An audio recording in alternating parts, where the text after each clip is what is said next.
Baik, Assalamualaikum warahmatullahi wabarakatuh. Apa kabar anak-anak Bunda? Semoga senantiasa dalam kesehatan dan dalam limpahan kasih sayang Allah Subhanahu wa taala. Baik Ananda, kali ini kita akan melanjutkan pembelajaran kita setelah kita lihat beberapa hari ya. Kita lanjutkan pembelajaran tematik di tema persatuan dalam perbedaan dan subtema rukun dalam perbedaan. Kita akan masuk di pembelajaran kedua pada hari ini. Baiklah, marilah sama-sama kita buka pembelajaran kali ini dengan lafaz basmalah. Bismillahirrahmanirrahim. Baik, Ananda, ada pun tujuan pembelajaran kita kali ini ya. Yang pertama, setelah nanti kalian menyimak video pembelajaran dan membaca, kalian diharapkan dapat menyebutkan pola lantai pada tarian daerah dengan benar. Dan kalian juga diharapkan dapat menuliskan pengalaman hidup rukun dan manfaatnya dalam kehidupan di sekolah. Ya, gambar berikut ini sebelum kita bahas tentang pola lantai. Nah, gambar pertama, ada yang tahu gambar apa? Tari apa ini? Ya, tarian dari rakyat Bali ya, namanya tari kecak. Nah, ini sedang berkeliling ini. Ini biasanya ya tari kecak itu kan dilaksanakan saat upacara adat di Bali ya. Nah, kemudian yang kedua ada tari apa? Ya, tepat sekali. Tari dari Aceh ya, yang sangat terkenal nih namanya tari saman. Ya, tari saman. Ini lurus saja. Nah, bentuknya ya. Selanjutnya ini ada tari piring ya. Oke. Nah, kita perhatikan ini sepertinya kalau yang nomor satu ini bentuknya apa? Lingkaran ya. Nah, melingkar nih, bentuk lingkaran. Kemudian yang keduanya lurus ke samping ya, samping kanan atau kiri gitu. Kemudian yang ketiga ini zigzag ya, dari belakang depan belakang depan belakang depan gitu ya. Nah, ada berapa sebenarnya pola lantai? Kita akan pelajari ya pada berikut ini. Ya. Jadi saat melakukan tari kelompok, para penari itu membentuk formasi tertentu. Nah, formasi itulah yang disebut dengan pola lantai. Pola lantai dapat dikatakan sebagai garis imajinatif ya, yang dilalui penari, garis yang dilalui penari saat melakukan gerakan tari itu. Pola lantai itu beragam jenisnya. Pola lantai memiliki dua pola dasar. Pada dasarnya ada dua, yaitu garis lurus dan garis lengkung ya. Pola garis lurus dan pola lengkung. Garis lurus itu memberikan kesan kesederhanaan dan kekuatan. Sementara pola lengkung itu memberikan kesan kelembutan. Nah, dalam satu tarian itu bisa saja tidak hanya satu pola lantai, tapi lebih ya. Bisa jadi ada yang lurus dan juga ada yang menembus.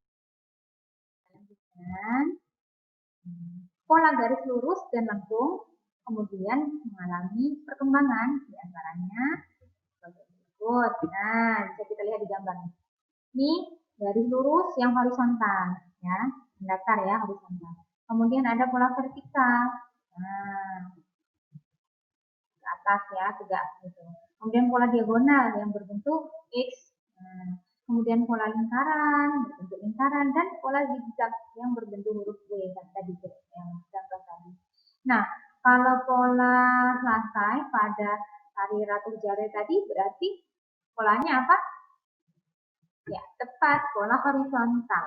Tadi ya, bisa lihat ya, horizontal. Kalau tarian yang tadi yang masyarakat Bali tadi itu polanya lingkaran karena membentuk lingkaran. Pada tari piring tadi zigzag ya.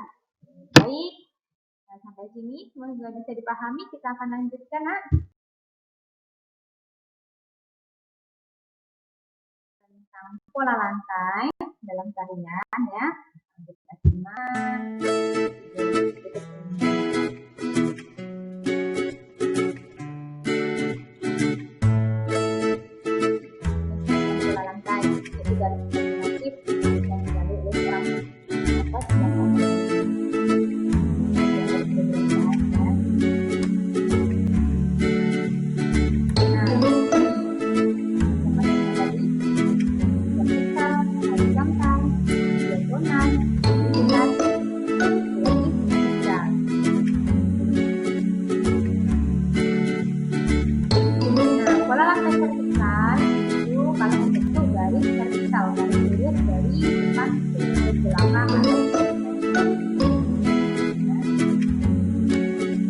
ada tari Troding dari Jawa Timur. Dan itu penting banget. Selanjutnya pola lantai hari keempat. Makin jadinya jadi pola lantai diagonal.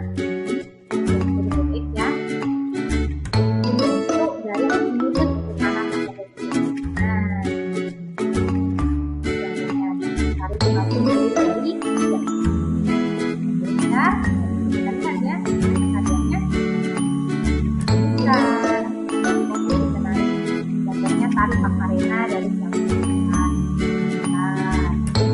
Terus kalau pola 3 yang ketiga biasanya dari sini dari depan berarti ke belakang ya, ke depan lagi. Baik, sampai sini Ananda, semoga bisa dipahami ya macam-macam pola lantai tadi yang pada dasarnya hanya ada 2, garis lurus dan melengkung, kemudian berkembang.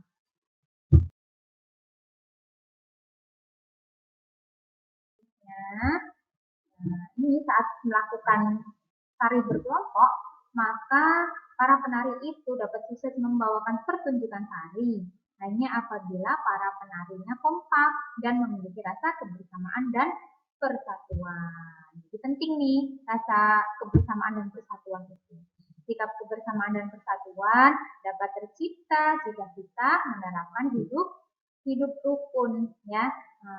Nggak mungkin kalau kita hidupnya nggak rukun ya, berantem saja akan ada persatuan, itu tidak mungkin.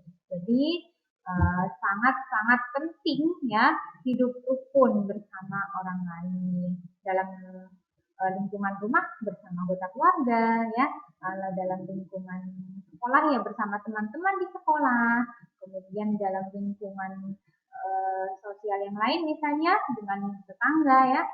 Nah, itu harus hidup. Ini ada contoh gambar ya. Gambar apa ini? Gambar anak-anak yang sedang main bola. Nah, sedang main bola. Ini merupakan contoh hidup rukun ini. Nah, seperti kalian ya, kalau di sekolah sedang istirahat, main bersama temannya, biasanya ya main apa? Nah, banyak ya mainnya. Nah, itu merupakan contoh hidup rukun yang harus selalu kita bina.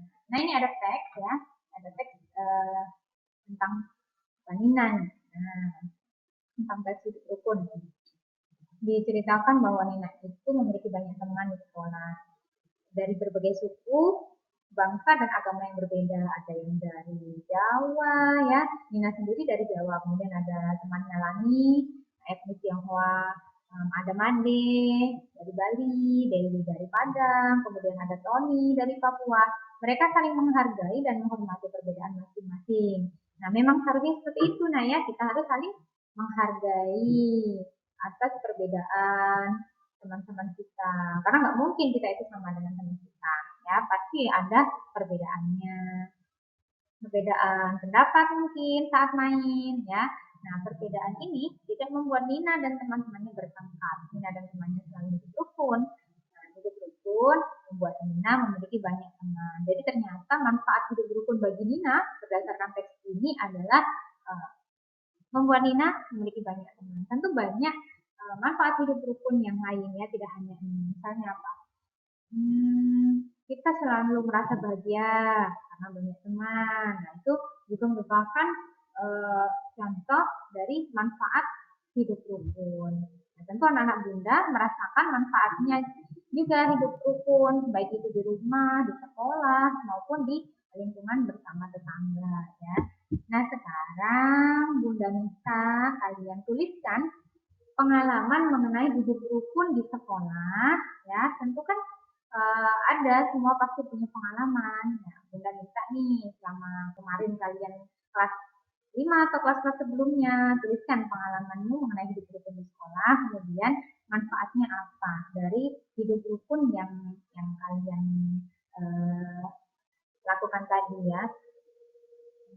Pengamalan dari hidup rukun ini ya. Nah, apa manfaatnya bagi kalian? Nah, adalah hidup rukun bersama teman-teman kalian di sekolah. Ini tugas hari ini. Baik Ananda, semoga bisa dipahami sampai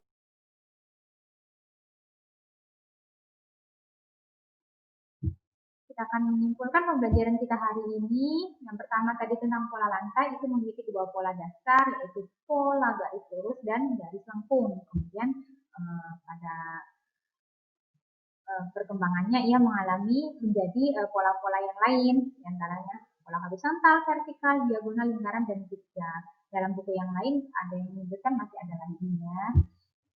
Kemudian bahwasannya sikap kebersamaan dan persatuan itu dapat tercipta jika kita menerapkan hidup rukun. Maka hidup rukun itu harus senantiasa kita lakukan.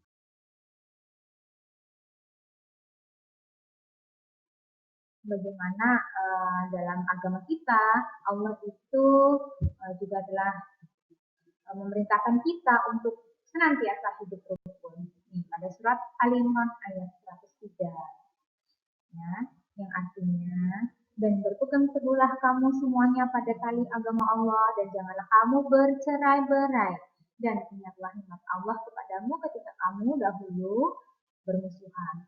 Lalu Allah mempersatukan hatimu sehingga dengan karunia-Nya kamu menjadi saudara. Sedangkan ketika itu kamu berada di tepi jurang neraka. Lalu Allah menyelamatkan kamu dari sana. Demikianlah Allah menenangkan ayat-ayatnya kepadamu agar kamu mendapat petunjuk ya.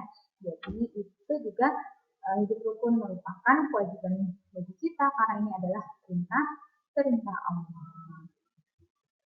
Semoga kita semua bisa mengamalkan hidup rukun dengan baik ya, baik di lingkungan rumah, di lingkungan tetangga, di lingkungan sekolah maupun di lingkungan masyarakat. Demikian tadi pembelajaran hari ini Ananda, semoga bisa dipahami, semoga bermanfaat ilmunya. Sama-sama kita akhiri dengan alhamdulillah, alhamdulillahirobbilalamin. Semoga berkah, semoga Allah mudahkan semua urusan kita. Dan kita akhiri, wassalamualaikum warahmatullahi wabarakatuh. Sampai jumpa insya Allah di lain kesempatan.